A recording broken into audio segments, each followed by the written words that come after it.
Bonjour François. Bonjour Caroline. Alors Poppins, qu'est-ce que c'est? Poppins, c'est un relais clinique à domicile pour les enfants 10. Quand on parle d'enfants 10, on va parler de dyslexie, de dyspraxie, de dyscalculie, des enfants qui ont besoin de rééducation intensive et surtout très tôt. Et aujourd'hui, il y a des défis qui sont immenses dans les parcours de soins pour leur donner accès à des rééducations qui ne soient pas au bout de 18 mois. C'est la réalité des parcours de soins. Et donc on intervient du coup sous la forme d'une application qui est certifiée dispositif médical pour amorcer ou intensifier les rééducations. Alors j'aimerais qu'on revienne à la genèse, parce que petit, tu souhaitais être concertiste, et aujourd'hui, tu utilises la musique comme un moyen d'émancipation pour les enfants dyslexiques. Est-ce que tu peux nous raconter comment tout a démarré?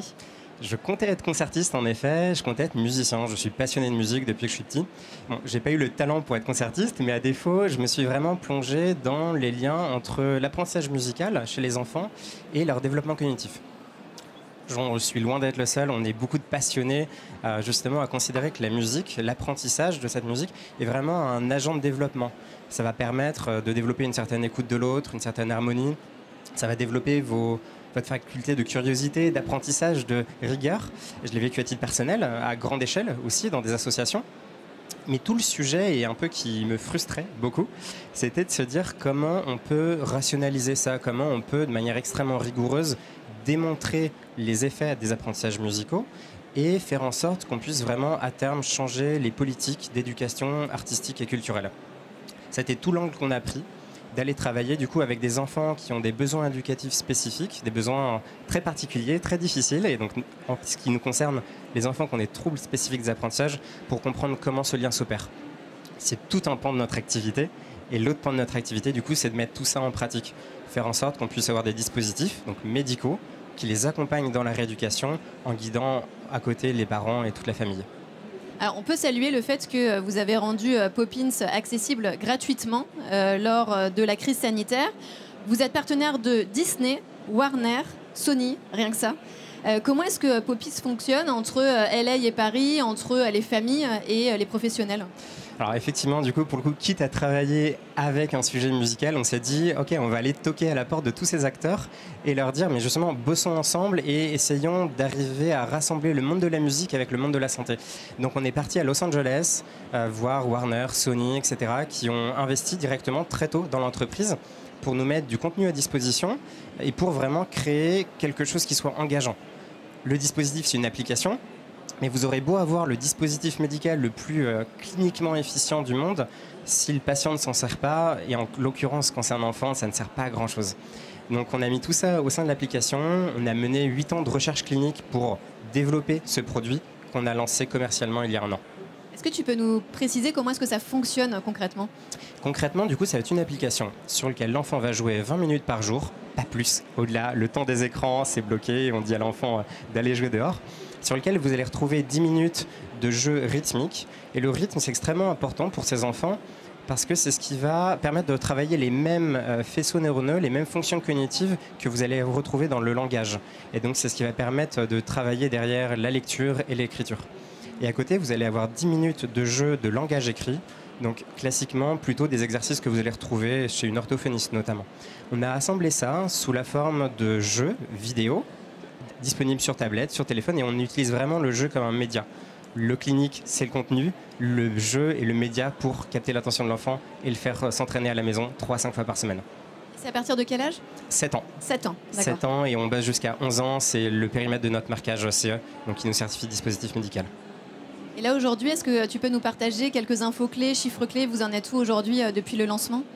Donc on s'est lancé il y a 1 an à la suite d'une très très très longue période de recherche qui a duré un certain nombre d'années avec des essais randomisés contrôlés en double aveugle, quelque chose vraiment sur les plus hauts standards de la recherche. Depuis 1 an, on s'est lancé, on a 7000 patients qui nous utilisent au quotidien. On a mis l'application dans les mains de 20 000 familles. Ça a été un beau parcours et qui maintenant du coup sert tous ces enfants au quotidien.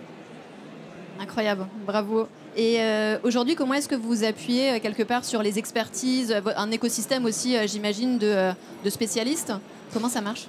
On croit beaucoup en la recherche participative. La recherche participative, c'est de dire à la fois on va accueillir des expertises, donc on bosse avec des hôpitaux comme la Pitié-Salpêtrière, la Timone, on va bosser avec les plus grands instituts de France, et de l'autre côté, d'associer les patients, les utilisateurs très tôt dans le processus. En l'occurrence, la Fédération française d'EDIS, qui est la grande fédération, association nationale, on travaille avec eux depuis maintenant de nombreuses années. On organise la journée nationale d'EDIS dans quelques jours, enfin dans quelques semaines, le 10 octobre.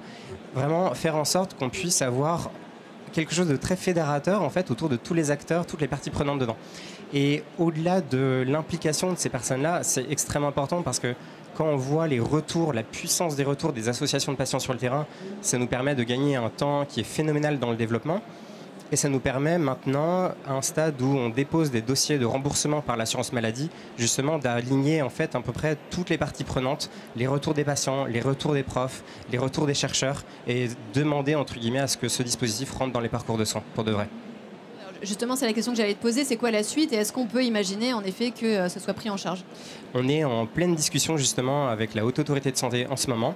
Aujourd'hui, le modèle économique de Poppins, c'est d'y accéder soit par une complémentaire santé, on a une dizaine qui rembourse intégralement l'usage de Poppins, soit en payant un abonnement, soit si vous êtes éligible à la CSS, à la CMU, vous pouvez y bénéficier gratuitement. Et donc on va avoir une quatrième branche qui va s'ouvrir bientôt, qui est vraiment toute la partie prise en charge aux côtés d'un orthophoniste, pas en remplacement mais en complément pour intensifier. Et donc là on est en discussion avec l'assurance maladie, on a déposé toutes nos preuves cliniques et on espère un retour normalement d'ici Noël.